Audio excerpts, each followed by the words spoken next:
Анхны эстэн улсын уламжлалт зан үйл, итгэл үнэмшил болон мөнгө дуудах ёс. Та хизээ нэгэн цагт цайны аярны ёроолд үлдсэн навчны хэлбрээр ирээдүгээ толдож, эсвэл хорон муу нүднээс хамгаалахын тулд зэрлэг горхны үрийг шатаадаг ард түмний тухай сонсож байсан уу? Анхны эстэн улсын өвөрмөц онцлог.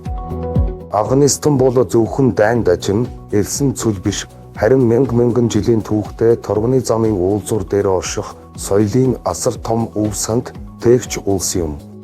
Тэдний амьдралын философи нь зочломтгой зан, нэр төр, гэр бүлийн үн цэн дээр тогтдог. Анхны эстэн хүмүүсийн хувьд амлалт гэдэг хуулиас илүү хүчтэй бөгөөд зочин бол бурхны бэлэг гэж үздэг.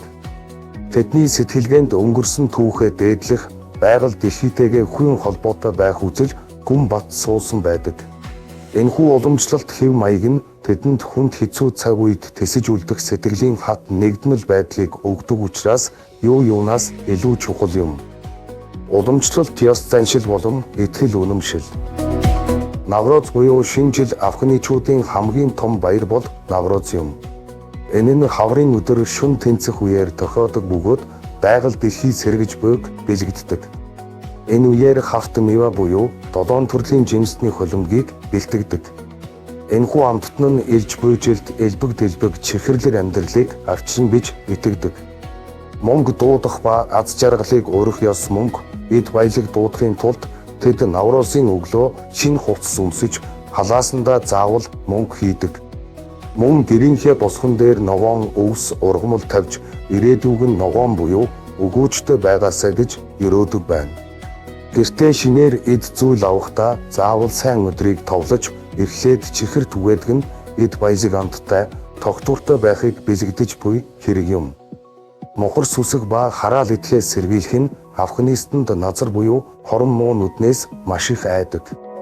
Хэрв хэн нэгэн хүүхдийг нь хэд их магтвал тэр хүүхдэд гай зовлон тохиолдно гэж үздэг. Үүнээс сэргийлэхийн тулд Исванд буюу зэрлэг горхны үрийг нүүрсэн дээр шатааж, утаагаар нь тэр орноо болон хүүхдэд ариусгадаг. Энэхүү утаа нь атааж өтөө муу энергийг хөөдөг гэсэн эртний итгэл үнэмшил одоо ч хүчтэй хэвээр байна. Цайны соёл ба ирээдүг шинжгүй цай бол Анхны эстний өдөр тутмын амьдралын салшгүй хэсэг. Зочин ирэхэд заавал ногоон цай барина. Хэрв аярны ёроолд цайны навч босоо байрлалдаа үлдвэл тэр өдөр гэнтийн зочин ирэх эсвэл сайн мэдээ сонсохын шинж гэж бэлэгшээдэг. Дүгнэлт.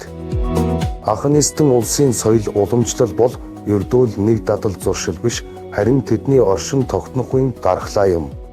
Итгэл үнэмшил бүрийнх нь цаана бусдыг хүндэтгэх, байгальтайгаа зохицон амьдрах, ирээдүйдээ итгэлтэй байх гэсэн гүн утар агуулга нуугдж байдаг. Тэдний энэхүү баялаг өв уламжлал нь дэлхийн ертөнцид хүний мэс чанар, нэр төр, гэр бүлийн үн цэнийг сануулсаар байна.